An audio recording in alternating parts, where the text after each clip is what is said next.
Class 12 biology students. Hello.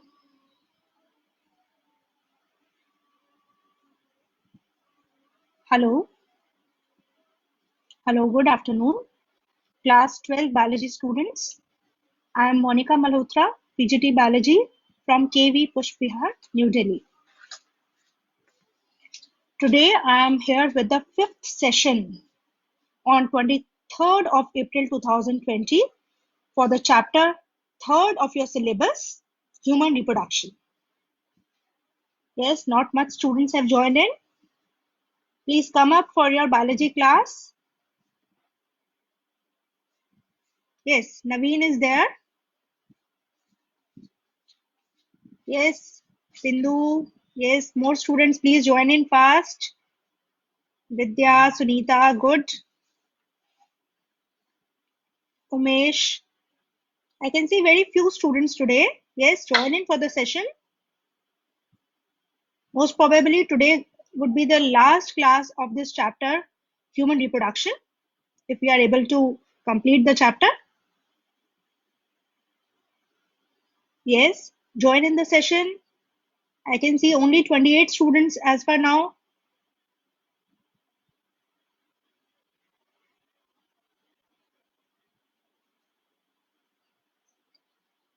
Yes, students. So today, before starting the session, I want to answer a query raised by you yesterday.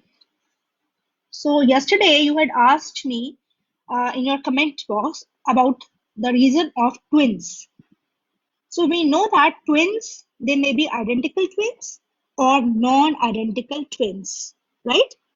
So first of all, I'll tell you the reason of identical twins. So whenever the twins are identical, they are same in their features, okay, the characteristics, they are similar. It is it is very difficult to distinguish between them. So such are called identical twins. And you must have observed whenever identical twins are there, the sex is same. Either both the offsprings they are males or both are females. That is how identical twins are. So what is the reason for the formation of identical twins? We know that after the fertilization of male and female gametes, zygote is formed in the ampulla region of fallopian tube. And after resting for a few hours, this zygote, which is a single cell structure, it undergoes cleavage. Cleavage means cell division. And it divides into two cells. Then gradually it divides into four cells and so on. But we are just concerned about the thing that zygote divides into two cells. Now zygote is diploid and its two cells are formed by mitosis, so they are also diploid. And these two cells are having affinity to each other. They are very much attached to each other, right? But if the two cells they lose the affinity and they get detached, then what will happen? They will result into two different zygotes. And now the formation of identical twins will be there, right? And in case of non-identical twins, what will happen? Of course, the ovary, instead of forming single ovum, it will form two ova. And both the ova will be separately, independently fertilized by two different sperms.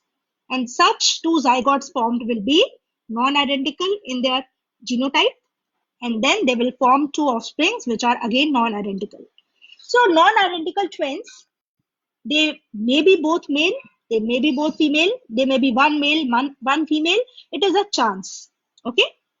So I think now the query is answered. You know what is the difference between identical, non-identical twins and how they are formed. So after this, we come to the next segment of our session. The first segment rather, it is a quick recap about the last session. Okay. So first of all, I'll ask you a question. Question number 1. Which hormone is produced by corpus luteum? So now you all will tell me which hormone is produced by corpus luteum. Yes, tell me fast. Corpus luteum जो endocrine gland बन जाती है ओरी में, वो कौन सा hormone form करती है? Please come up with your answers in the comment box. I am waiting for your answers.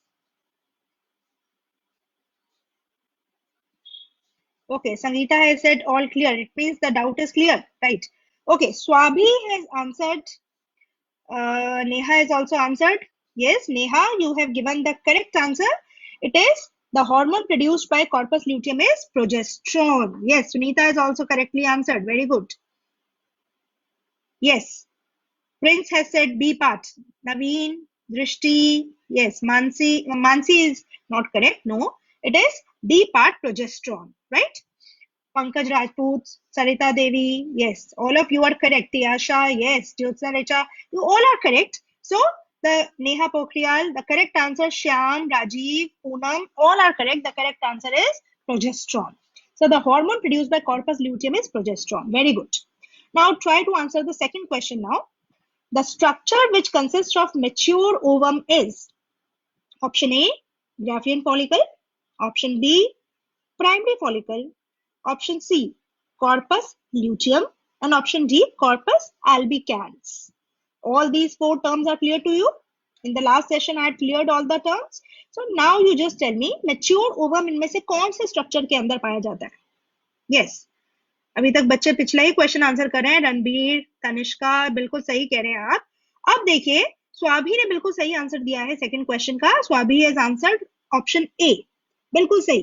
Graafian follicle ही वो स्ट्रक्चर है जिसमें मेच्योर ओवम पाया जाता है. यस, मान्या बिल्कुल सही. ममता ने सही आंसर दिया. जश तगेला, यस. शिवानी, यस. ज्योतिका बिल्कुल सही. प्रिंस, सरिता,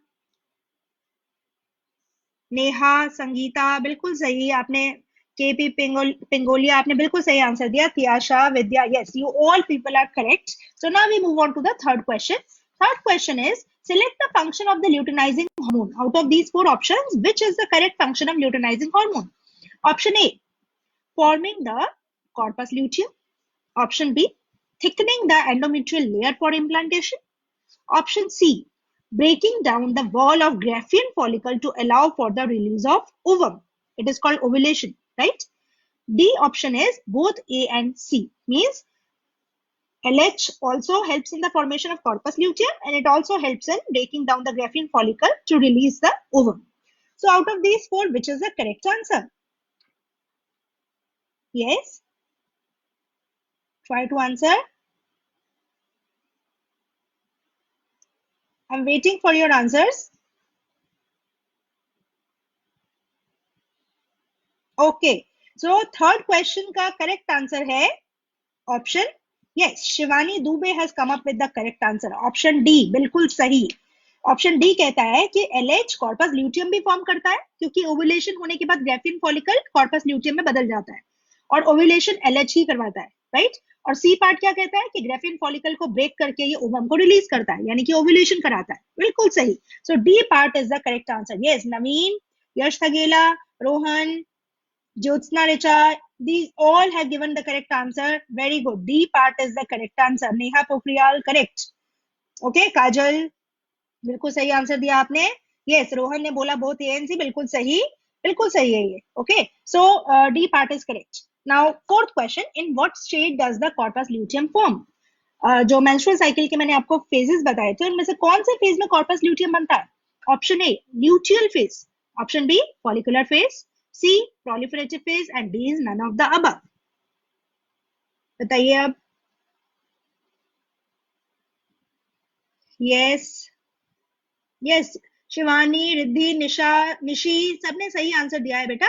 अब नेक्स्ट पे आ जाओ. बिल्कुल सही. ये पहला सही आंसर दिया है नेहा पोखरियाल ने. Neha Pokhriyal is given the correct answer for fourth question, luteal phase. So corpus luteum is formed in luteal phase. बिल्कुल सही. दृष्टि ने भी सही आंसर दिया. सरिता, सुरभि, नेहा पोखरियाल, बिंदु, Tanishka Gupta, Sunita Pokhriyal, Nimisha has not given the correct answer. D part is the correct answer, beta. Sorry, A part is the correct answer. Sorry. बिल्कुल निमिषा ने सही बोला, तनु ने भी सही बोला, स्वाति, आशीष, बिंदु बिल्कुल सही, सुनीता ग्रेवाल बिल्कुल सही. A part, luteal phase is the correct answer. Kshitij, Naveen, Sunita, Dinesh, yes, you people are all correct. A part, luteal phase is the correct answer. तो corpus luteum कौन से phase में बनता है? Luteal phase. इसीलिए इसका नाम luteal phase है. कल आपको बताया भी था मैंने. ठीक है? So that's all about the recap of the last session. Now we move on to the the next concept of your current session. Okay, so today I am going to tell you about the fertilization, implantation, and the development of embryo, and finally the parturition, that is the childbirth. So fertilization के process में सबसे पहले आप सबको पता है कि what is the process of fertilization? It is the fusion of male and female gametes. So male gametes are inserted in the female reproductive tract, and finally the male gametes or sperm, they reach the ampulla region of fallopian tube to fertilize the ovum. Ovum has to be already there. तो ovary से जो ovum release होता है उसको fimbriae catch करते हैं, इनफंडेबुलम में डालते हैं, इनफंडेबुलम से एम्पुला में पहुंचता है और वहां वेट करता है फर्टिलाइजेशन की.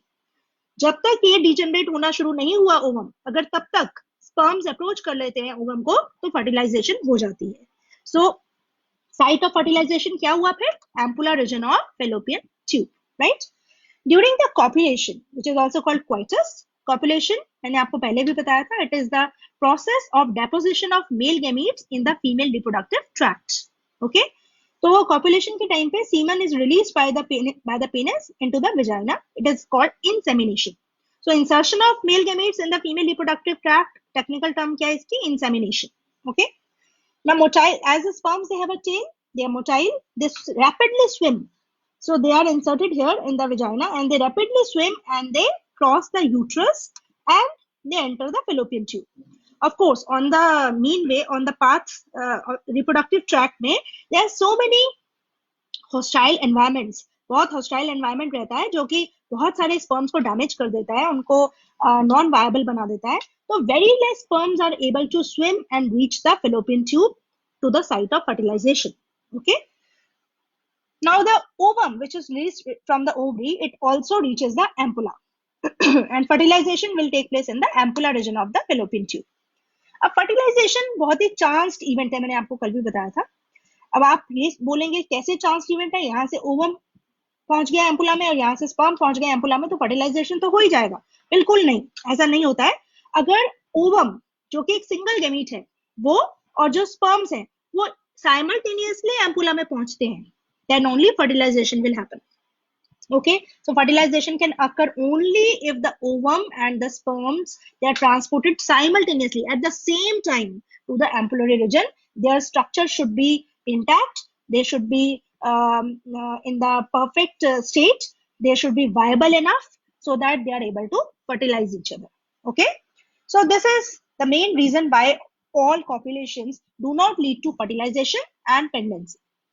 So next is how the polyspermy is checked. अभी मैंने आपको ये बताया कि the many sperms they reach the fallopian tube and they try to fertilize the ovum. तो ऐसा भी हो सकता है, हमें ये पता है fertilization में एक ही sperm ovum को fertilize करता है, लेकिन so many sperms are competing and they are reaching to the site of fertilization. So how is it possible only one of them is able to fertilize the ovum and rest of them they are blocked, they are not let to fertilize the ovum? ऐसा कैसे हो जाता है? Many sperms means polyspermy. तो polyspermy क्यों नहीं होती? Polyspermy मतलब बहुत सारे स्पर्म्स जो हैं वो ओवम को फर्टिलाइज कैसे नहीं कर पाते? कौन सा मैकेनिज्म है जो पॉलीस्पर्मी को रोकने का काम करता है ह्यूमन बींग्स में? इसके बारे में हम स्टडी करेंगे. How polyspermy is checked. You can see here fertilization is shown here. This whole is ovum, ये पूरा ओवम है. सबसे पहले मैं आपको ओवम का बेसिक स्ट्रक्चर बता दूं. ये इसका ओवम का न्यूक्लियस है, ये इसका सारा साइटोप्लाज्म है, राइट? और ये साइटोप्लाज्म में आप पिंक पिंक कलर के ये ग्रैन्यूल्स देख रहे हैं, असल में ये वेसिकल्स होते हैं. इन्हें बोलते हैं कॉर्टिकल ग्रैन्यूल्स. क्या बोलते हैं इन्हें? Cortical granules. These all are cortical granules. Cortical granules के ठीक बाहर ये जो मेम्ब्रेन दिख रही है ये प्लाज्मा मेम्ब्रेन है एग की. ओवम की प्लाज्मा मेम्ब्रेन है. प्लाज्मा मेम्ब्रेन के बाहर ये लाइट पर्पल कलर का जो लेयर आपको दिख रहा है, दिस इज कॉल्ड पेरीवाइटलाइन स्पेस. एक स्पेस है जिसे बोलते हैं पेरीवाइटलाइन स्पेस, राइट? ये पेरीवाइटलाइन स्पेस के बाद ये जो आपको येलो कलर की शीट दिख रही है, इट इज कॉल्ड जोना पैल्यूसिडा. हम सबने पढ़ा है इसके बारे में, जोना पैल्यूसिडा. जोना पैल्यूसिडा के बाहर जो आपको ये बड़े बड़े सेल्यूलर लेयर दिख रही है, इतने बड़े बड़े सेल्स की layer, this is called corona radiata. It is not labelled here, it is called corona radiata. It is forming a corona, the outer periphery. Okay, so these cells are radiating in a peripheral layer. So corona radiata. Okay, सबसे बाहर corona radiata, उसके अंदर ये peach colour की, yellowish colour की जोना पैलुसिडा, जोना पैलुसिडा के अंदर light purple colour की पेरीवाइटलाइन स्पेस। उसके बाद ये जो लेयर दिख रही है, ये प्लाज्मा मेम्ब्रेन है। प्लाज्मा मेम्ब्रेन के अंदर कॉर्टिकल ग्रैन्यूल्स। एक बार फिर से देखें, it is a corona radiata, फिर आ गई zona pellucida, perivitelline space, plasma membrane of the egg, और सबसे अंदर कॉर्टिकल ग्रैन्यूल्स। कॉर्टिकल ग्रैन्यूल्स के अंदर ये पूरा साइटोप्लाज्म दिख रहा है, और अंदर सबसे सबसे सिक्योर हुआ हुआ एग का न्यूक्लियस है। ओके, ये सेकेंडरी oocyte का न्यूक्लियस है। ठीक है, अभी देखेंगे हम ये फर्टिलाइजेशन कैसे हो रही है। आप ये देख रहे हैं, मेनी स्पर्म्स आर अप्रोचिंग, ठीक है, and one of the sperm is able to digest this outer wall, to break down the outer wall which is corona radiata. Corona radiata के सेल्स को डैमेज कर दिया है, ब्रेक कर दिया है, और कहां तक पहुंच गया है sperm? It has reached the zona pellucida. ठीक है, जोना पैलुसिडा तक पहुंच गया है। अब ये कैसे ब्रेक कर दिए वॉल को, इसका मैकेनिज्म समझना बहुत जरूरी है। हमें पता है, स्ट्रक्चर पढ़ा है हमने स्पर्म का। सबसे आगे क्या होता है? एक वेसिकल होता है जिसे कहते हैं एक्रोसोम। एक्रोसोम में क्या प्रेजेंट होते हैं? एंजाइम्स। कौन से एंजाइम्स है? ये हाइड्रोलिटिक एंजाइम्स है। सबसे इंपॉर्टेंट एंजाइम मैंने बताया था, आपकी बुक में मेंशन नहीं है, पर कई बार ये नीट के एग्जाम में पूछा जाता है। It is hyaluronidase. Hyaluronidase enzyme, it is there in acrosome. आप हाइड्रोलिटिक एंजाइम भी याद रख लेंगे तो काफी है। ओके, तो स्पर्म के में जो एक्रोसोम है, इसमें हाइड्रोलिटिक एंजाइम्स होते हैं। जैसे ये कांटेक्ट में आता है ओवम के, ये जो वेसिकल है एक्रोसोम, ये बर्स्ट कर जाता है, इसके सारे एंजाइम निकल के बाहर आ जाते हैं, और ये एंजाइम्स डाइजेशन का काम शुरू कर देते हैं। They start digesting the corona radiata, then they start digesting the zona pellucida. देख रहे हैं आप, जोना पैलुसिडा को भी डाइजेस्ट कर दिया, पेनिट्रेट कर लिया इसके अंदर। जोना पैलुसिडा को पेनिट्रेट करने के बाद ये फाइनली प्लाज्मा मेम्ब्रेन को भी पेनिट्रेट कर दे। अब जैसे ही अब इतने सारे जो स्पर्म्स हैं, वो सब कोशिश कर रहे हैं पेनिट्रेशन करने की, तो उनमें से जो स्पर्म सबसे पहले पेनिट्रेट कर लेगा, जो सबसे पहले प्लाज्मा मेम्ब्रेन को पंचर कर देगा, तो जैसे ही प्लाज्मा मेम्ब्रेन पंचर होगी, एकदम से एक जबरदस्त रिएक्शन होता है इस एग के अंदर। वो रिएक्शन क्या कहलाता है? That is called cortical reaction. ये कॉर्टिकल ग्रैन्यूल्स बहुत इंपॉर्टेंट है। जैसे ही पहला स्पर्म जो है एग की प्लाज्मा मेम्ब्रेन को पंचर करता है, अंदर आने की कोशिश करता है, इमीडिएटली ये कॉर्टिकल ग्रैन्यूल्स नाम के जो वेसिकल्स हैं, ये बर्स्ट होने शुरू हो जाते हैं। ठीक है, ये बर्स्ट होते हैं। देखो, सबसे पहले वही बर्स्ट हुआ जो इस स्पर्म के बिल्कुल पास था। ठीक है, ये बर्स्ट हुआ, इसमें से इसके एंजाइम निकल आए, राइट। अब इसके एंजाइम भी, ये एंजाइम्स कौन से? Protease enzyme. ओके, आपको याद रखने की इतनी जरूरत नहीं है, आपके सिलेबस में नहीं है, सिर्फ समझाने के लिए बता रही हूँ। कॉर्टिकल ग्रैन्यूल्स में एंजाइम्स होते हैं, वो एंजाइम बाहर आ जाते हैं ग्रैन्यूल्स फटकर, और ये जैसे ग्रैन्यूल्स में से एंजाइम बाहर आते हैं, ये यहाँ से प्लाज्मा मेम्ब्रेन जो है एग की, उसको ये पंचर तो हो ही चुकी है प्लाज्मा मेम्ब्रेन स्पर्म के आने से, तो ये कॉर्टिकल ग्रैन्यूल के एंजाइम इस पंचर्ड स्पेस से बाहर निकल जाते हैं। ठीक है, और कहाँ पहुंच जाते हैं? In the perivitelline space. ये लाइट पर्पल कलर की जो दिखाई हुई है, दिस इज पेरीवाइटलाइन स्पेस। यहाँ पहुंच जाते हैं एंजाइम, और यहाँ पहुंच के यहाँ का जो फ्लूइड है, पेरीवाइटलाइन फ्लूइड, उसको जेल में कन्वर्ट कर देते हैं, उसको सॉलिडिफाई कर देते हैं, उसको जेल में कन्वर्ट कर देते हैं। ठीक है, बड़ी इंपॉर्टेंट चीज है ये। पहला स्पर्म जैसे ही प्लाज्मा मेम्ब्रेन को पंचर करता है, बिल्कुल तभी कॉर्टिकल ग्रैन्यूल्स एक्टिवेट हो जाते हैं, स्ट्रॉन्ग रिएक्शन देते हैं, बर्स्ट कर जाते हैं कॉर्टिकल ग्रैन्यूल्स। इनके अंदर के एंजाइम निकल के प्लाज्मा मेम्ब्रेन से बाहर आ जाते हैं, and they fill the perivitelline space. Perivitelline space के अंदर जो फ्लूइड है, उस पर ये प्रोटीएज एंजाइम काम करते हैं, और इसको फ्लूइड को जेल में कन्वर्ट कर देते हैं। अब ये पूरी पेरीवाइटलाइन स्पेस जिलेटिनस हो जाती है, ये एक बैरियर की तरह बन जाती है, और ये बैरियर और किसी दूसरे स्पर्म को अंदर नहीं आने देता। It checks the polyspermy. ठीक है, अब ये जो पूरी जेल की लेयर बन गई है, इसका नाम है, इसे बोलते हैं फर्टिलाइजेशन मेम्ब्रेन। अब ये पेरीवाइटलाइन स्पेस किसमें कन्वर्ट हो गई? It has turned into fertilization membrane. ये फर्टिलाइजेशन मेम्ब्रेन जो है, ये किसी भी और स्पर्म को अंदर एंटर नहीं करने देगी। इसके बाद जोना पैलुसिडा पे भी एक्शन करते हैं ये, जोना पैलुसिडा भी रिएक्शन करती है, और जोना पैलुसिडा की नेचर भी चेंज हो जाती है। It also doesn't let any more sperm to penetrate inside. Okay, so that is how the polyspermy is checked. Now fertilization के टाइम पे a sperm comes in contact with the zona pellucida layer of the ovum and induces changes in the membrane that blocks the entry of additional sperms. This is given in your NCERT book. No reference of cortical granules is there, but I think जब तक आप cortical reaction नहीं जानेंगे कैसे cortical granules burst करते हैं, वहां से एंजाइम निकल के पेरीवाइटलाइन स्पेस में आते हैं, इसको फर्टिलाइजेशन मेम्ब्रेन में कन्वर्ट कर देते हैं ताकि एक बैरियर क्रिएट हो जाए और कहीं से भी कोई और स्पर्म अंदर एंटर नहीं कर पाए।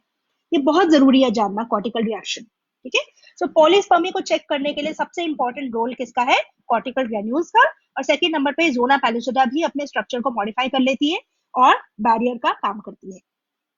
चलिए, इसके बाद अब हम आगे चलते हैं। जैसे ही स्पर्म का पेनिट्रेशन हुआ, अब क्या होगा? इसे एक स्टिमुलस मिलेगा जिससे ये जो सेकेंडरी oocyte है ये अपनी मियोसिस 2 की डिवीजन को कंप्लीट कर लेगा and it will form oocyte और द फंक्शनल ओवम। और ओवम बनते ही ऑफ कोर्स क्योंकि स्पर्म एंटर हो चुका है तो इसीलिए ये फर्टिलाइज हो जाएगा and it will form zygote. ठीक है, अब देखिए स्पर्म का क्या क्या कंटेंट एंटर हो रहा है। पूरा स्पर्म तो एंटर नहीं होगा एग के अंदर, तो इट इज सबसे पहले जो एंटर होता है एक्रोसोम तो बर्स्ट हो गया। न्यूक्लियस में दूसरी चीज क्या है? न्यूक्लियस, सॉरी इसके हेड रीजन में दूसरी चीज क्या है? न्यूक्लियस। तो एक्रोसोम बर्स्ट हो गया, पीछे बचा न्यूक्लियस। तो न्यूक्लियस एंटर होगा एग के साइटोप्लाज्म में। और साथ ही साथ यहाँ पे दो सेंट्रियोल्स होते हैं, मैंने आपको बताया था, proximal centriole and distal centriole. तो प्रॉक्सिमल सेंट्रियोल भी एग के साइटोप्लाज्म में एंटर हो जाएगा। तो जब फर्टिलाइजेशन होती है तो स्पर्म अपने सिर्फ दो ही कंपोनेंट्स को एग के अंदर एंटर करवाता है। कौन से दो कंपोनेंट है? पहला the nucleus of the sperm, दूसरा proximal centriole of the sperm. यही प्रॉक्सिमल सेंट्रियोल आगे स्पिंडल फॉर्मेशन करेगा माइटोसिस के लिए। ओके, चलिए अब हम इसके बाद आगे चलते हैं, formation of zygote. Yes, some of the students they are given a they have given a very angry smiley.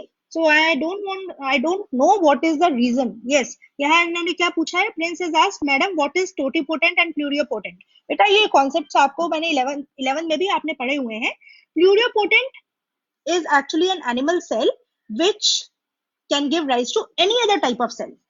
Okay, totipotent भी हम पैरेलल टर्म यूज कर देते हैं, लेकिन ज्यादातर टोटीपोटेंट टर्म यूज होती है प्लांट्स के लिए और प्लूरियोपोटेंट टर्म यूज होती है एनिमल्स के लिए। ठीक है, अभी हमने जो अभी हम आगे ब्लास्टुला पढ़ेंगे, ब्लास्टोसिस्ट पढ़ेंगे, उसमें जो इनर सेल मास के सेल्स होते हैं दे आर प्लूरियोपोटेंट।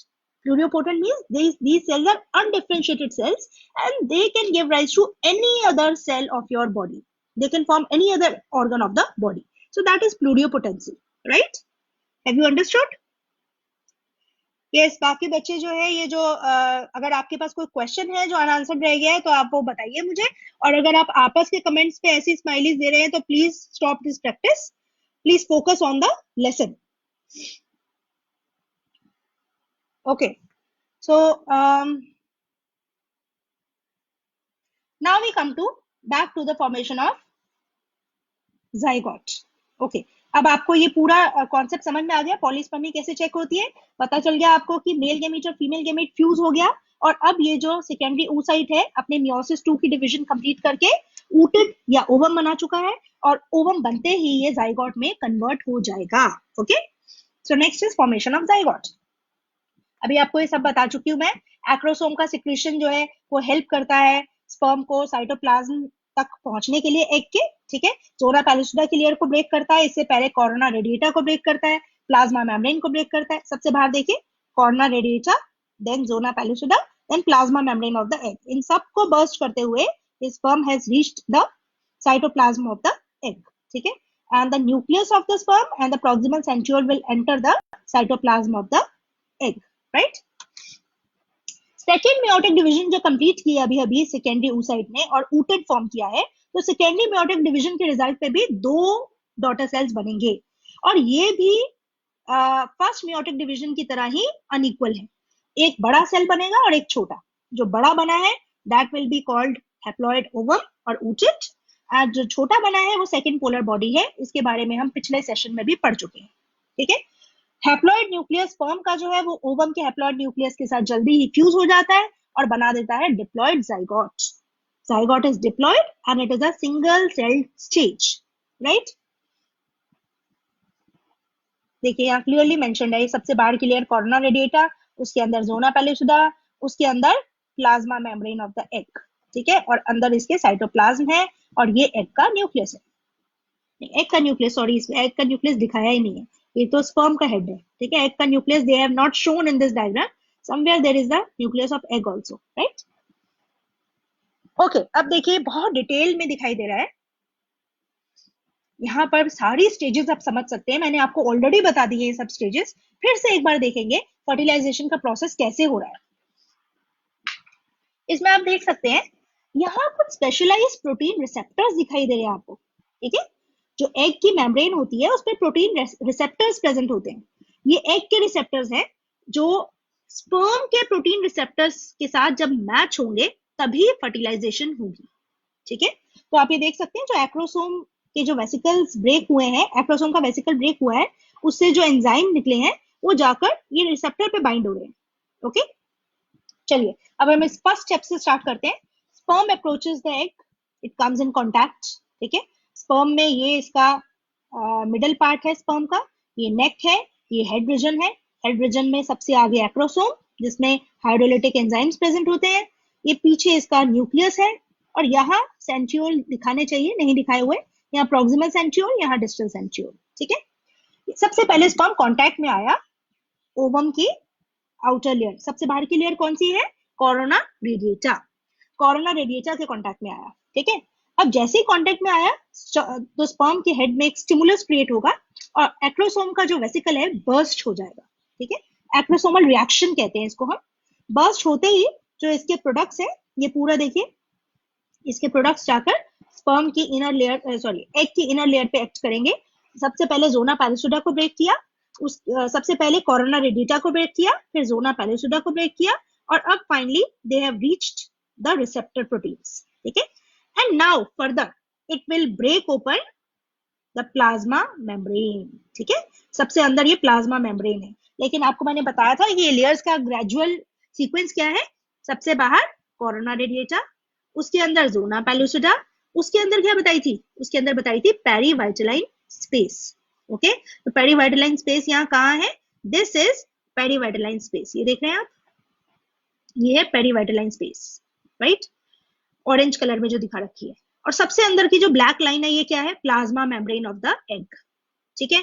इस plasma membrane of the egg के अंदर क्या है, ये cortical granules, they are placed in the cytoplasm of the egg, right. सबसे पहले स्पर्म कांटेक्ट में आया, फिर एक्रोसोमल रिएक्शन से एक्रोसोम के एंजाइम रिलीज हो गए, रिलीज होने के बाद वो एंजाइम्स ने हाइड्रोलिसिस किया, ठीक है, हाइड्रोलिटिक एक्शन किया अपना, it broke open the cells of the corona radiata, finally the zona pellucida, and then they, after penetrating the whole space, it reached the plasma membrane. आप देख रहे हैं यहाँ पर, ये प्लाज्मा मेम्ब्रेन को भी पंचर कर दिया है स्पर्म ने, ठीक है। जैसे ही प्लाज्मा मेम्ब्रेन पंचर हुई, अब ये जो सराउंडिंग कॉर्टिकल ग्रैन्यूल्स थे ये एकदम से स्ट्रॉन्ग रिएक्शन देंगे, कॉर्टिकल रिएक्शन, और ये बर्स्ट ओपन हो जाएंगे। जैसे ही बर्स्ट होंगे इनके अंदर की प्रोटीज एंजाइम लिबरेट हो जाएंगे बाहर, यहां से बाहर निकल आएंगे, देख रहे हैं आप, यहां से इस स्पेस से बाहर निकल आएंगे। जैसे ही बाहर निकलेंगे, ये ऑरेंज कलर की लेयर मैंने क्या बताई थी, पेरीवाइटलाइन स्पेस, ये कॉर्टिकल ग्रैन्यूल्स बर्स्ट होने के बाद देख रहे हो आप क्या हो रहा है, ये देखो बर्स्ट हो गया, इससे अपना सारा एंजाइम जो है पेरीवाइटलाइन स्पेस में रिलीज कर दिया। ये देखो पेरीवाइटलाइन स्पेस का नेचर ही चेंज हो गया है, पहले देखो ऑरेंज कलर में दिखाई थी, अब ये पिंक कलर में दिखाई है, डार्क पिंक, क्योंकि पेरीवाइटलाइन स्पेस में जो फ्लूइड था वो इस एंजाइम के कांटेक्ट में आने के बाद जेल में कन्वर्ट हो गया, और अब ये क्या कहलाएगी, ये पेरीवाइटलाइन स्पेस अब क्या कहलाएगी, it will be called fertilisation membrane, ठीक है। अब ये फर्टिलाइजेशन मेम्ब्रेन बना देंगे। चलिए अब इसके बाद आप ये देख सकते हैं, इसके बाद क्या होगा, ये एक स्पर्म ने अपने कंटेंट्स को रिलीज कर दिया है, ये देखो स्पर्म का न्यूक्लियस रिलीज होकर अंदर चला गया एग के साइटोप्लाज्म में, प्रोक्सिमल सेंट्रियोल भी रिलीज होकर अंदर पहुंच जाता है। स्पर्म का न्यूक्लियस एग के न्यूक्लियस के साथ ग्रेजुअली फ्यूज हो जाएगा और डिप्लॉयड न्यूक्लियस फॉर्म कर देगा, जाइगोट बना देगा, ठीक है। So growth of acrosome process, fusion of plasma membrane, entry of the sperm nucleus inside the egg cytoplasm and cortical reaction उसके बाद होगा, जिससे ये पूरी जो पेरीवाइटलाइन स्पेस है जिलेटिनस हो जाएगी और किसी भी और स्पर्म को अंदर एंट्री नहीं करने देगी। It will check the polyspermy. Is that correct? सबको समझ में आ गया कैसे पॉलीस्पर्मी चेक होती है? फेजेस क्या है स्पर्म की एंट्री के, कैसे स्पर्म अपने न्यूक्लियस को और प्रॉक्सिमल सेंट्रियोल को इंसर्ट करता है एग के साइटोप्लाज्म में, and then meiosis 2 gets completed of secondary oocyte, and secondary oocyte turns into oocyte and finally into zygote. So fertilization is complete. Fertilization से लेकर इम्प्लांटेशन तक कैसे चलता है? Yes, Kshitish has asked, ma'am, what if two sperms reach the cytoplasm before cortical reaction? See, I searched a lot about it in the medical history, and just one or two cases have been so far when more than one sperms have been able to fertilize the ova. Okay, but in that case, the zygote will get destroyed on its own. Okay, such a zygote will not be viable, it will not enter the cleavage, and it will get destroyed on its own. Okay, Shreya is saying video is not clear. Please others respond. Video clear है या नहीं है? Am I clear? Audible हूं मैं और video clear है? Okay. Now we come to fertilization to implantation. अब पूरा हम प्रोसेस फिर से देखेंगे फर्टिलाइजेशन से इम्प्लांटेशन तक का. ठीक है, यहाँ देखिए, यहाँ पे आप फर्टिलाइजेशन देख रहे हैं, ये एग है, एग का न्यूक्लियस है, ये स्पर्म का न्यूक्लियस और प्रॉक्सिमल सेंट्रियोल एंटर हो गया. स्पर्म का न्यूक्लियस और एग का न्यूक्लियस आपस में फ्यूज हो जाएंगे and they will form zygote. पहला स्पर्म एंटर हो गया, बाकी सभी स्पर्म्स की एंट्री को चेक कर दिया गया. ठीक है, polyspermy is checked. Okay okay fine, I am clear. Okay then जिसको भी प्रॉब्लम आ रही है क्लैरिटी में, please check your own network. For most of the students the visuals are clear. Okay, thank you. चलिए अब देखिए यहाँ पर फर्टिलाइजेशन कहाँ हो रही है. देखिए, सबसे पहला स्टेप क्या है, egg leaves the ovary and enters the fallopian tube. Ovulation हुआ, secondary oocyte ovary से निकला और फिम्बरी ने कैच किया, इन्फंडिबुलम में गया और ये एम्पुला रीजन में जाके पहुंच गया. ठीक है, ओवरी से निकल के एम्पुला रीजन में पहुंच गया. एम्पुला रीजन में फर्टिलाइजेशन हो गई. ठीक है, फर्टिलाइजेशन के बाद डिप्लॉयड जाइगोट भी एम्पुला में ही बना. ठीक है, now the zygote does not start dividing immediately, it rest for some time. ठीक है, कुछ घंटे यहाँ पर आराम करता है. रेस्ट करने के बाद then it enters into the division.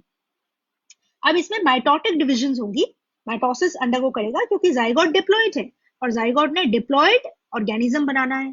तो इसमें अब जो सेल डिवीजन होगी हमेशा माइटोसिस होगी. Chromosomal number will not change anymore, वो डिप्लॉयड का डिप्लॉयड ही रहेगा. राइट, तो एक बार जाइगोट सिंगल सेल स्टेज है जो, वो बनने के बाद it rest for some hours and then it enters into cleavage. What is cleavage? The division which occurs in zygote and makes it multicellular is called cleavage. Right? तो देखिए यहाँ पर हम स्टेप 3 पे आते हैं. स्टेप 3 में देखिए फर्टिलाइज एग डिवाइड होना शुरू हो गया, उसने 2 सेल बना दिए.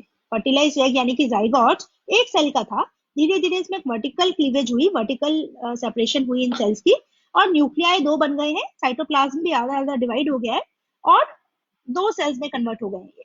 ठीक है, अब ये 2 सेल्स धीरे धीरे फर्दर क्लीवेज करेंगे and they will undergo a further cleavage mitotic division and they will form 4 cells. 4 cell बन गए.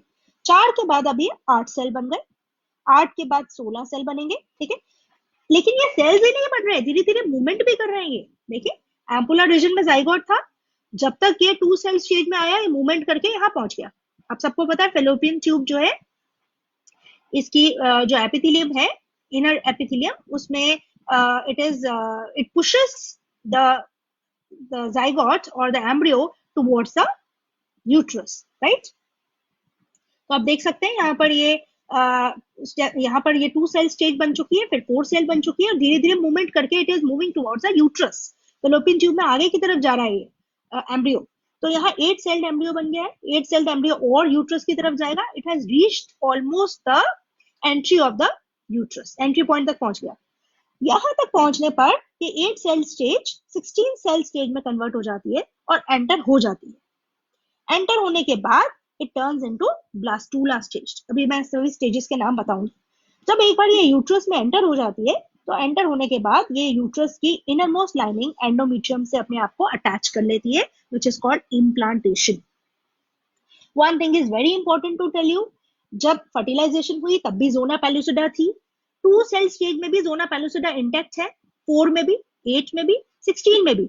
जब तक इम्प्लांटेशन नहीं हो जाती है एम्ब्रियो की एंडोमेट्रियम में, तब तक जोना पेलुसिडा की लेयर इंटैक्ट रहेगी। वो प्रॉपर प्लेस पे इम्प्लांटेशन कराने के बाद ही जोना पेलुसिडा डिसइंटीग्रेट होती है। This is a very important role of zona pellucida. चलिए अब हम इसको थोड़ा और डिटेल में देखें। देखिए, ओवरी में ओव्यूलेशन हुई, सेकेंडरी oocyte बाहर आ गया, सेकेंडरी oocyte आने के बाद एम्पुला रीजन में पहुंचा, एम्पुला में फर्टिलाइजेशन हो गई। ठीक है, फर्टिलाइजेशन को हम 0 डे मानते हैं। ठीक है, यहां से अब हम देखेंगे after the fertilization how many days it takes for the implantation to occur. Fertilization होने के बाद इम्प्लांटेशन तक कितने दिन लगते हैं ऑन एन एवरेज? तो देखिए 0 डे हम मान रहे हैं जब फर्टिलाइजेशन हुई। उसके बाद धीरे धीरे ये सेल डिवाइड होने लगेगा। ठीक है, अब ये देखिए 2 न्यूक्लियाई हैं अब ये जाइगोट में अभी न्यूक्लियस फ्यूज नहीं हुआ है। ठीक है, यहां पर जाके ये डिप्लॉयड जाइगोट बना with a single diploid nucleus. Day 1 के बाद it will undergo first cleavage. ठीक है, फर्स्ट क्लीवेज के बाद डे 2 आने तक ये 2 सेल स्टेज तक पहुंच जाता है और देखिए धीरे धीरे मूवमेंट भी कर रहा है। ठीक है, आगे बढ़ रहा है यूट्रस की तरफ। 2 सेल स्टेज के बाद ये फर्दर क्लीवेज करेगा, 4 सेल स्टेज बना देगा। 4 सेल स्टेज के बाद जब ये फर्स्ट टाइम डिवाइड करता है तो पहली वर्टिकल क्लीवेज होती है। ठीक है, सेकंड जब क्लीवेज करता है तो फिर एक दूसरी वर्टिकल क्लीवेज होती है जो इसको 4 हिस्सों में 4 सेल्स में बांट देती है। अब ये 4 सेल्स हॉरिजॉन्टली डिवाइड करेंगे और ये 8 सेल्स का कंपैक्टेड स्टेज बना देंगे। बहुत ही कॉम्पैक्ट स्टेज होती है 8 सेल्स की। छोटा सा स्ट्रक्चर है जिसमें 8 सेल्स कॉम्पैक्टली प्लेस्ड है, कोई स्पेस नहीं है इनके बीच में, एक सॉलिड बॉल है सेल्स की, और इस सॉलिड बॉल को सेल्स की क्या बोलते हैं? Morula. So this 8 cell stage is called the early morula. ठीक है, ये कब तक बनी है? 3rd डे या 4th डे के बीच में 8 सेल स्टेज बन जाएगी। डे 4 कंप्लीट होने तक ये 8 सेल स्टेज जो मोरुला है ये कंप्लीटली बन चुकी होती है।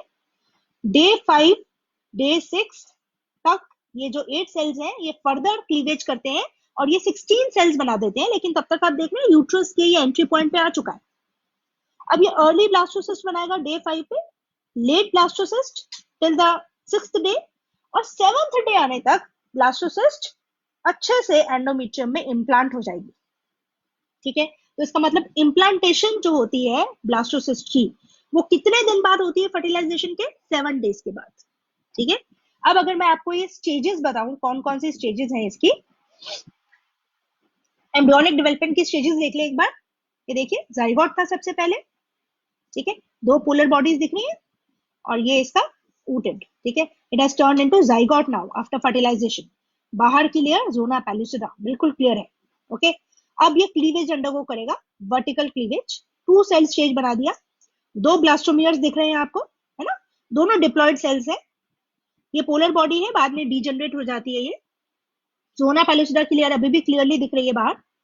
अब धीरे धीरे ये सेकंड क्लीवेज करेगा, 4 सेल स्टेज बना देगा। देखिए 4 सेल्स दिख रहे हैं, 4 ब्लास्टोमियर्स।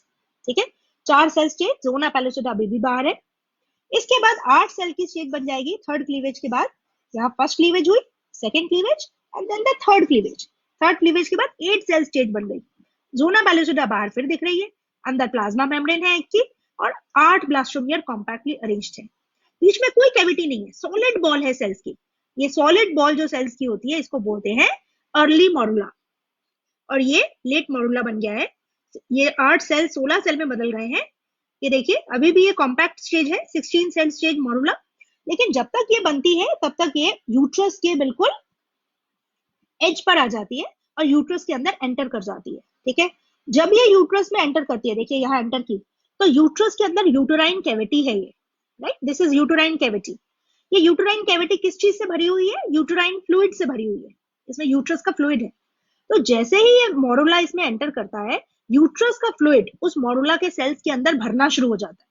ठीक है, गेट्स इनटू द सेल्स। देखिए यहां से यूट्रस का फ्लूइड अंदर जाना शुरू हो जाता है, और जब सब तरफ से यूट्रस का फ्लूइड अंदर आता है, यूटेराइन कैविटी का फ्लूइड, तो क्या होता है? ये सारे फ्लूइड जाके सेंटर में जमा हो जाता है और ये सारे सेल्स पेरिफेरी पे एडजस्ट हो जाते हैं।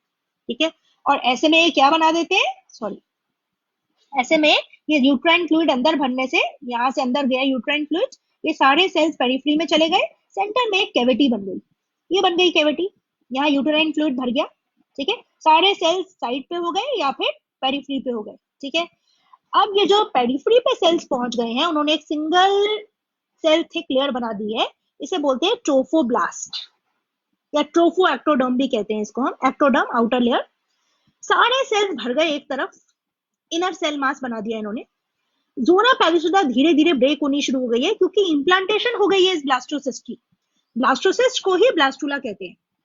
तो ब्लास्टुला जाके एंडोमेट्रियम के साथ इम्प्लांट हो गया है, उसको सही जगह पे इम्प्लांट करा के, सबसे कुशन्ड जगह पे एंडोमेट्रियम की इम्प्लांट कराने के बाद ही जोना पैलिसोदा डिसइंटीग्रेट होती है। तो आपको ये जोना पैलिसोदा डिसइंटीग्रेट होती हुई दिखाई दे रही है। ओके, अब इसमें एक चीज बतानी बहुत जरूरी है कि जब ये जाइगोट बना तो तभी कौन से स्पर्म ने इस एग को फ्यूज किया है, तभी पता चल गया कि ये जो जाइगोट है ये आगे चल के मेल ऑर्गेनिज्म बनाने वाला है कि female. This is called mechanism of sex determination. और ये आपने कब पढ़ा है? क्लास 10th में पढ़ा है, sex determination in humans. Quickly हम इसको रिवाइज कर लेते हैं जरा। The male, human male, it forms two types of gametes. 50% of sperms they carry X chromosome and 50% of them carry Y chromosome. Whereas the female organism, female human being or the mother, it forms all the gametes having X chromosome only. दो type के sperm होते हैं, आधे कुछ sperm में x chromosome, कुछ में Y chromosome, जबकि सारे ही एग्स में एक्स क्रोमोसोम होता है। अब अगर एक एग ऐसे स्पर्म से फ्यूज करेगा जिसमें एक्स क्रोमोसोम है, सेक्स क्रोमोसोम उसमें एक्स है, तो क्या होगा? एक्स और एक्स कंबाइन करके फीमेल ऑर्गेनिज्म फॉर्म करेंगे। The sex of such an individual will be female. Okay, और अगर Y chromosome carrying sperm fuse करेगा एग के साथ, तो ऐसे में जो रिजल्टिंग ऑफस्प्रिंग होगा that will be the male offspring और the boy. So now you know the nature of the sperm decides the sex of the offsprings. Okay, so sex determination is purely dependent on the father or the male organism. So after this we again come to the next slide, formation of morula. अभी मैंने आपको ये detail में बता दिया है, फिर से हम रिवाइज कर लेते हैं। जाइगोट, जाइगोट एक सिंगल सेल स्टेज है, वो क्लीवेज करके 2 सेल बनाती है, 2 सेल से 4 सेल, 4 सेल से 8 सेल।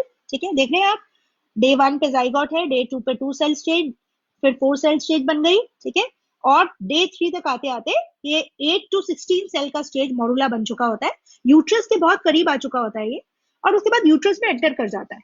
एंटर करते ही यूटेराइन फ्लूइड भर जाता है, इसमें एक कैविटी बन जाती है, फ्लूइड कैविटी। सेल्स बाहर की लेयर अरेंज कर लेते हैं, ट्रोफोब्लास्ट, और सारे बाकी के जितने सेल्स बाकी के हैं अंदर के सेल पुश हो जाते हैं एक पोल की तरफ, एक साइड पर, इसे बोलते हैं इनर सेल मास। डे 5 तक ये बनना शुरू हो गया स्ट्रक्चर, और डे 7 तक इसका इम्प्लांटेशन हो जाता है एंडोमेट्रियम में। ठीक है, सो ये डेज ऑन एन एवरेज है, ये वेरी करते हैं इंडिविजुअल टू इंडिविजुअल। अब यहाँ जो बाहर की लेयर है ट्रोफोब्लास्ट और अंदर के जो बन गए हैं इनर सेल मास, यहाँ तक सबको समझ में आ गया? ये सबको हम सेल्स को क्या बोलते हैं? These are called blastomeres. ठीक है, तो मोरुला में 8 से 16 तक ब्लास्टोमियर्स होते हैं मोरुला में, और जो ब्लास्टोसिस्ट है या ब्लास्टुला, उसमें 16 to 32 ब्लास्टोमियर्स पाए जाते हैं। ठीक है, अर्ली ब्लास्टुला में 16 और लेट ब्लास्टुला में 32। ब्लास्टुला की फॉर्मेशन सब जान चुके हैं कैसे होती है। सारे सेल्स यूट्रस में एंटर करने के बाद बाहर की एक लेयर फॉर्म कर देते हैं, और बाकी के सेल्स मिलकर इनर सेल मास बना देते हैं। एक बड़ी सी कैविटी बन जाती है जिसमें यूटेराइन फ्लूइड भरा हुआ है, इसे ब्लास्टोसील कैविटी कहते हैं। ठीक है, blastocoel is the significant feature of blastula और द ब्लास्टोसिस्ट। इसका स्लाइड आपके प्रैक्टिकल के सिलेबस में है, आपको पहचानना होगा ब्लास्टोसिस्ट को, ब्लास्टुला को, और फिर उसके फीचर्स बताने होंगे कि यस, आपको बाहर की लेयर में ट्रोफोब्लास्ट दिख रहा है, यहाँ इनर सेल मास दिख रहा है, और एक कैविटी, बड़ी लार्ज कैविटी दिख रही है, क्लियर कैविटी, ब्लास्टोसील। ये कैविटी सिर्फ ब्लास्टुला में ही दिखती है, तो ये सिग्निफिकेंट फीचर है ब्लास्टुला का। ठीक है, अब हम चलते हैं नेक्स्ट स्लाइड पे। सबसे पहले मैं आपको ये बता दूं कि ये इनका फेट क्या है। यहाँ जो इनर सेल मास है ये आगे चल के एम्ब्रियो फॉर्म करने वाला है। ठीक है, it will form embryo, all the organs of embryo will be formed by inner cell mass, and this trophoblast it helps in the attachment of embryo to the endometrial lining. ठीक है, ये एक तरह से प्लेसेंटा फॉर्मेशन में भी help करता है, अटैचमेंट में हेल्प करता है ब्लास्टुला की एंडोमेट्रियम में। अभी शो कर रही हूँ मैं आपको कैसे दिख रहा है, ये देखिए, ये देखिए, ये पूरा ब्लास्ट, ये इनर सेल मास है, और ये पूरा ब्लास्टोसील की कैविटी है। ये सबसे बाहर की लेयर है ट्रोफोब्लास्ट। आप ये देख रहे हैं ये कहाँ अटैच हो गई जाके, इसका इम्प्लांटेशन हो गया है to the inner lining of uterus, surface of uterus lining. कौन सी लाइनिंग है ये? इनर मोस्ट वॉल है यूट्रस की, नाम क्या है इसका? एंडोमीट्रियम। तो एंडोमीट्रियल लाइनिंग में आप देख रहे हो जाकर ये पूरी ब्लास्टुला ये इम्प्लांट हो गया है। जोना पैलिसोडा अब कहीं नहीं है, वो टूट चुकी है। इसको अंदर तक पुश करके इसको कुशन्ड एंडोमीट्रियम में अच्छे से फिट करवा के इसको ब्लास्टुला को फाइनली जो जोना पैलिसोडा है ब्रेक डाउन हो जाती है। उसका काम सिर्फ इम्प्लांटेशन तक का है। अब आप देख सकते हैं ये ट्रोफोब्लास्ट की सेल्स ये किस तरह से कॉर्ड्स फॉर्म कर रहे हैं। देख रहे हैं आप, इलोंगेशन हो रही है इनमें, ये कॉर्ड्स फॉर्म कर रहे हैं। और ये किसमें घुस रहे हैं, किसमें इंसर्ट हो रहे हैं? ये यूट्रस के टिश्यू में इंसर्ट हो रहे हैं। ठीक है, they are forming finger like projections. अपनी पकड़ मजबूत कर रहे हैं यूट्रस की एंडोमेट्रियल लाइनिंग में और अंदर तक सिंक हो रहे हैं। क्योंकि अभी तो ये इनर सेल मास और जो तो ये पूरा जो ब्लास्टुला है इसका वेट बहुत कम है, लेकिन धीरे धीरे इनर सेल मास जो है ये एम्ब्रियो में कन्वर्ट होने वाला है, मल्टी सेलुलर एम्ब्रियो, जिसका वेट भी इंक्रीज होगा। और ऐसे में बहुत चांसेस रहते हैं कि ये जो एम्ब्रियो है ये एंडोमेट्रियल लाइनिंग से डिटैच होके यूट्रस की कैविटी में गिर जाए, जिसे एबॉर्शन कहते हैं। So this embryo should undergo development. It should form full termed young one. It should not get aborted. उसके लिए बहुत जरूरी है कि इस एम्ब्रियो को अच्छे से इंसर्ट कर दिया जाए in the deeper layers of endometrial lining. और वो काम कौन करता है? ट्रोफोप्लास्ट। ट्रोफोप्लास्ट के सेल्स देख रहे हैं आप, इंटरडिजिटेशन, फिंगर लाइक प्रोजेक्शंस को इलोंगेट कर रहे हैं। और यूट्राइन टिश्यू भी इंटरडिजिटेट हो रहा है, वो भी इसमें फिट हो रहा है, वो भी जगह दे रहा है इसको इंसर्ट होने के लिए, इसकी इम्प्लांटेशन को और स्ट्रॉन्ग करने के लिए। ठीक है, एक बार इम्प्लांटेशन हो जाती है तो यूट्रस के जो सेल्स हैं वो बहुत रैपिडली डिवाइड करते हैं और ब्लास्टुला को या ब्लास्टोसिस्ट को सब तरफ से अच्छे से घेर लेते हैं, अपने में फिट कर लेते हैं। ठीक है, so as a result the blastocyst becomes embedded in the endometrium of the uterus. This is called implantation and it leads to pregnancy. Placenta formation देखिए हो रहा है यहाँ पर, वही चीज फिर से दिखाई हुई है। ये जो रेड कलर का टिश्यू है यूट्रस की लाइनिंग है, येलो कलर का टिश्यू जो है ये क्या है? ये ट्रोफोब्लास्ट सेल्स की ही इंटरडिजिटेशन है। अभी बताया था मैंने आपको, ये प्लेसेंटा फॉर्मेशन में भी हेल्प करता है। तो ये फ्यूचर प्लेसेंटा फॉर्म कर रहा है ये। ठीक है, और आप देखिए ये इनर सेल मास, ठीक है, ये फ्यूचर एम्ब्रियो फॉर्म करेगा। ये यूट्रस की लाइनिंग है, ये भी इंटरडिजिटेट हो रही है इसके साथ। ट्रोफोब्लास्ट और यूटराइन लाइनिंग दे इंटरडिजिटेट, ये तो आपस में ऑपोजिट फिंगर्स की तरह फिक्स हो जाते हैं और अटैचमेंट को स्ट्रॉन्ग कर देते हैं। ओके, तो अब इसमें जो अब आप देख सकते हैं कि प्लेसेंटा फॉर्म होने जा रहा है। What is placenta? It is a connection between the maternal tissue and the fetal tissue. ठीक है, फीटस और मेटर्नल टिश्यू के बीच में एक कनेक्शन है एक तरह से, और यहाँ से मदर से जो नरिशमेंट है वो फीटस तक पहुंचती है और फीटस से जो एक्सक्रीटरी सब्सटेंसेस हैं वो वापस मेटर्नल टिश्यू की तरफ जाते हैं। ठीक है, चलिए अब इसके बाद हम नेक्स्ट देखते हैं functions of placenta. The placenta facilitates the supply of oxygen and nutrients to the embryo. It also removes the carbon dioxide excretory waste material produced by the embryo. Placenta is connected to the embryo through an umbilical cord. Next diagram में दिखाती हूँ आपको umbilical cord. तो placenta जो है वो embryo के साथ कैसे connected है? Through umbilical cord. और ये umbilical cord के through ही सारे substances का mother से fetus और fetus से mother की तरफ transportation होता है। ठीक है, now placenta also acts as an endocrine tissue. बहुत सारे hormones form करता है ये, like human chorionic gonadotropin hormone, human placental lactogen hormone, estrogens and progesterones. ये सारे हार्मोन्स जो है मदर के ब्लड में, जो फीमेल ऑर्गेनिज्म है जिसमें इम्प्लांटेशन हो गई है उसमें तभी प्रोड्यूस होते हैं, उसके ब्लड में तभी पाए जाते हैं जब वो फीमेल ऑर्गेनिज्म प्रेगनेंसी अंडरगो कर रही है। तो ये सब हार्मोन्स जो है इंडिकेटिव है प्रेगनेंसी के। So the pregnancy test is mainly dependent on HCG hormone. This HCG hormone is produced by placenta. तो प्लेसेंटा डेवलप हो गया, it means the implantation is there और the embryo is developing inside the female body. So next, differentiation of the embryo. जैसे ही implantation complete होता है वैसे inner cell mass जो एम्ब्रियो फॉर्म करने वाला है वो डिफरेंशिएट होना शुरू हो जाता है। ठीक है, देखिए अभी तक हमने क्या पढ़ा कि जाइगोट डेवलप हुआ मॉडुला में, मॉडुला से ब्लास्टुला बना। अब ब्लास्टुला के बाद क्या होगा, गैस्ट्रुला नाम के एक स्टेज आएगी जिसमें ऑर्गन्स बनने शुरू हो जाते हैं। ठीक है, ब्लास्टुला तक अभी जितने भी सेल्स हैं अनडिफरेंशिएटेड सेल्स हैं। ठीक है, इनर सेल मास में जितने भी सेल्स हैं दे आर टोटीपोटेंट सेल्स, आप उन्हें प्लूरियोपोटेंट कह सकते हो। अगर एनिमल्स के अंदर टर्म यूज कर रहे हैं, प्लूरियोपोटेंट टर्म यूज करते हैं, या pluripotent cells, they can give rise to any organ और एनी सेल टाइप। ओके, लेकिन धीरे धीरे ये सेल्स डिफरेंशिएट होंगे, ये अपना फंक्शन अटेन कर लेंगे, they will get committed to perform a particular function. तो डिफरेंशिएशन के बाद या तो ये सेल्स एक्टोडर्म नाम की जर्म लेयर बना में काउंट होंगे, या ये मेसोडर्म या फिर एंडोडर्म बनाएंगे। We know we are triploblastic organisms, हमारी 3 जर्म लेयर्स होती हैं, एक्टोडर्म, मेसोडर्म एंड एंडोडर्म, आपने क्लास 11 में पढ़ा था। ठीक है, तो अब जैसे ही ब्लास्टुला डिफरेंशिएट होगा तो इसमें ये तीनों जर्म लेयर्स डिफरेंशिएट हो जाएंगी, एक्टोडर्म, मेसोडर्म और एंडोडर्म तीनों लेयर्स फॉर्म हो जाएंगी। अब यहाँ मैं दिखा रही हूँ कैसे फॉर्म हो रही है। देखिए ब्लास्टुला, यहाँ पे ब्लास्टुला दिखाया हुआ है, ये ब्लास्टुला की क्लीवेज एंड हो गई है। अब नेक्स्ट ये गैस्ट्रुला फॉर्म करने वाला है। ठीक है, देखिए ब्लास्टोसील नाम की कैविटी दिख रही है, 2 पोल्स होते हैं इसके, एनिमल पोल है, वेजिटल पोल है। ठीक है, एनिमल पोल पे डेंसिटी कम होती है, वेजिटल पोल पे ज्यादा। देखिए यहाँ देख रहे हैं सारे सेल्स जो है ब्लास्टोमियर्स, ये माइग्रेट करना शुरू कर गए, सेल्स ने माइग्रेट करना शुरू कर दिया, और माइग्रेट करके अपने आप को 3 लेयर्स में अरेंज कर लेते हैं, सबसे बाहर की लेयर, मिडल की लेयर और सबसे अंदर की लेयर। ठीक है, सबसे बाहर वाली लेयर को एक्टोडर्म कहते हैं, ये बीच की रेड कलर की लेयर को मेसोडर्म कहेंगे, उसके अंदर की येलो कलर की लेयर को एंडोडर्म कहेंगे। सबसे अंदर एक कैविटी है, इसे हम कहेंगे गट कैविटी या डाइजेस्टिव कैविटी होती है ये। ओके, डाइजेस्टिव ट्रैक्ट की कैविटी है ये। तो जब ये तीनों जर्म लेयर्स कंप्लीट हो जाती हैं, बन जाती हैं, तो हम कहते हैं गैस्ट्रुलेशन एंड हो गई, अब ये स्टेज गैस्ट्रुला कहलाएगी। ठीक है, तो इसमें ब्लास्टोसील धीरे धीरे श्रिंक हो जाती है और 3 जर्म लेयर्स फॉर्म हो जाती है।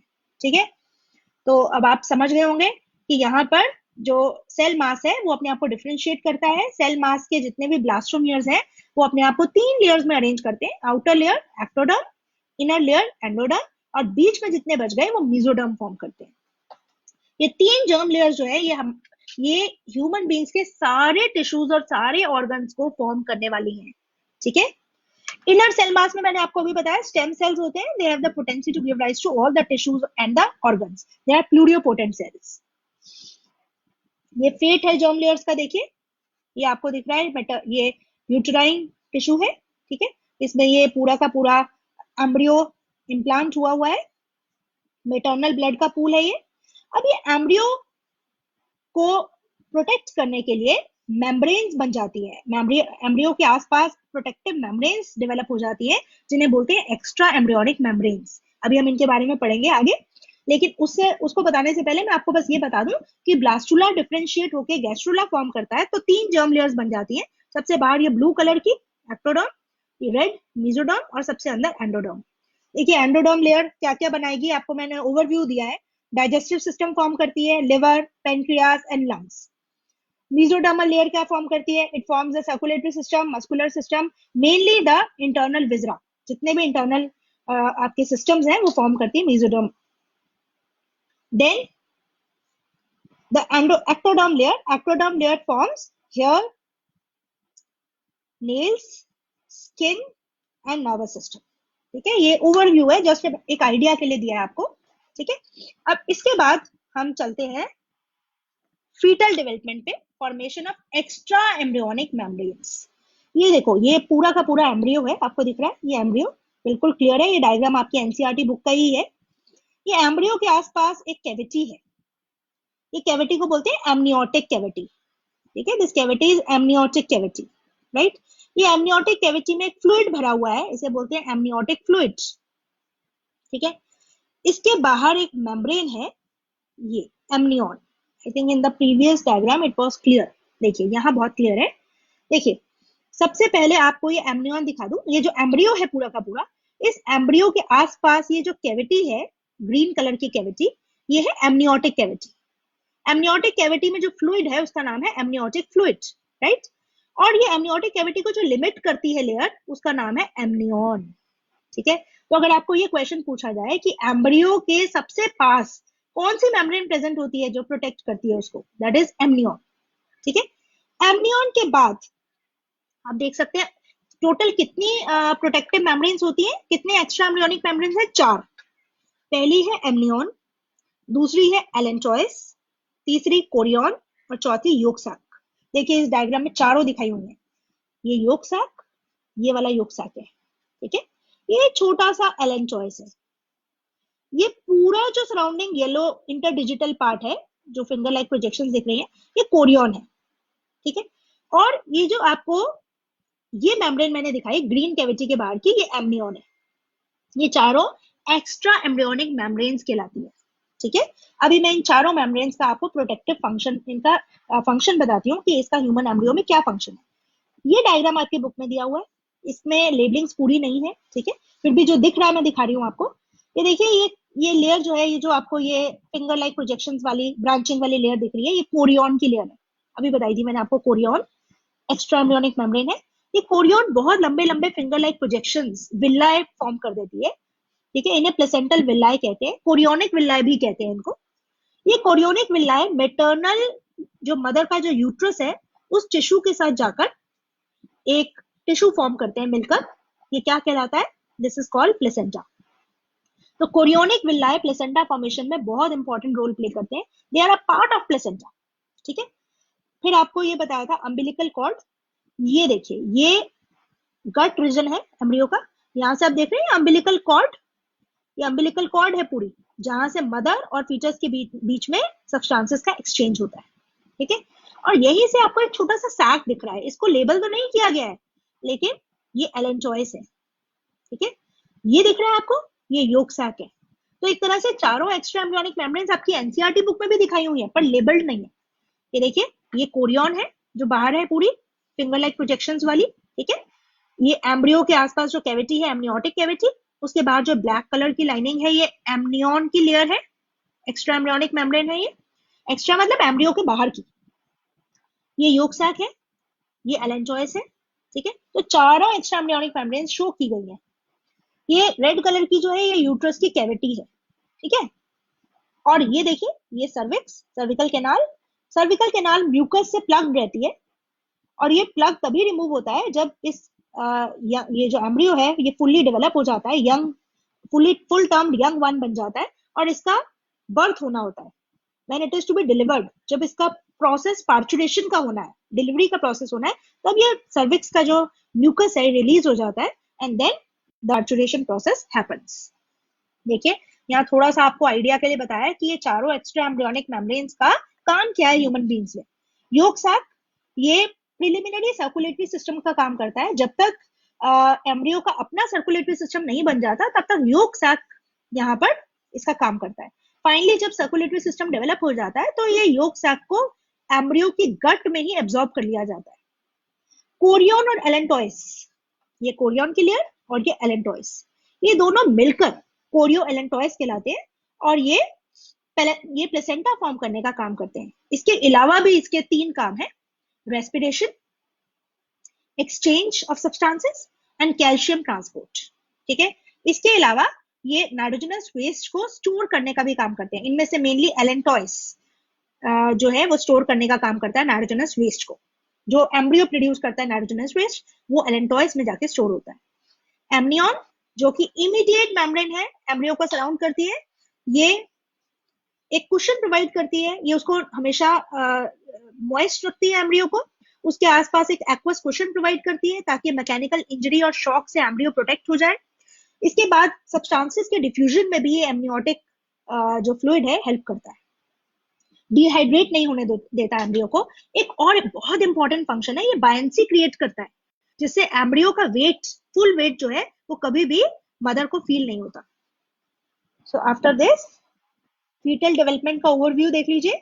Human pregnancy last for 9 months almost. First month की प्रेगनेंसी में ही एम्ब्रियो का हार्ट बन चुका होता है। First sign of growing fetus can be noticed by listening to the heart sound of the fetus through stethoscope. Second month के end तक फीचर्स के लिम्स डेवलप हो जाते हैं, डिजिट्स यानी कि फिंगर्स डेवलप हो जाती हैं। 12 वीक्स यानी कि फर्स्ट ट्राइमेस्टर, ये पूरी प्रेगनेंसी को हम 3 ट्राइमेस्टर्स में बांट सकते हैं। First trimester is first 3 months, second trimester 4th, 5th and 6th month, third trimester is 7th, 8th and 9th month. तो 12 वीक्स का फर्स्ट ट्राइमेस्टर जो है, इस यहाँ तक मैक्सिमम ऑर्गन्स जो है, ऑर्गन सिस्टम्स डेवलप हो चुके होते हैं। लिम्स यानी कि arms and legs, external genitalia, ये सब डेवलप हो जाते हैं। फर्स्ट मूवमेंट जो फीचर्स की है और जो हेयर का अपीयरेंस है वो 5th मंथ तक ऑब्जर्व किया जाता है। 24 वीक्स कंप्लीट होने पर यानी कि सेकेंड ट्राइमेस्टर ओवर होने तक बॉडी के बाहर एक फाइन हेयर का लेयर आ जाता है। उसकी आईलिड्स जो पहले जुड़ी हुई थी अब सेपरेट हो जाती हैं। आईज की आई लैशेस भी फॉर्म हो जाती हैं at the end of second trimester.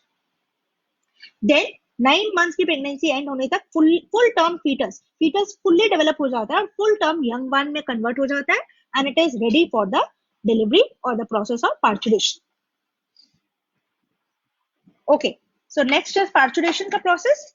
इसमें ह्यूमन प्रेगनेंसी ऑलमोस्ट 9 मंथ्स की होती है। आपको बताया कि उसमें यूट्रस में एंडोमेट्रियल लेयर में जहां इम्प्लांटेशन हो रखी है वहां से जो फीटस है it is given out by the process of parturition. लेकिन उसके लिए विगरस कंट्रैक्शंस होती हैं किसमें, मायोमेट्रियम में, ठीक है।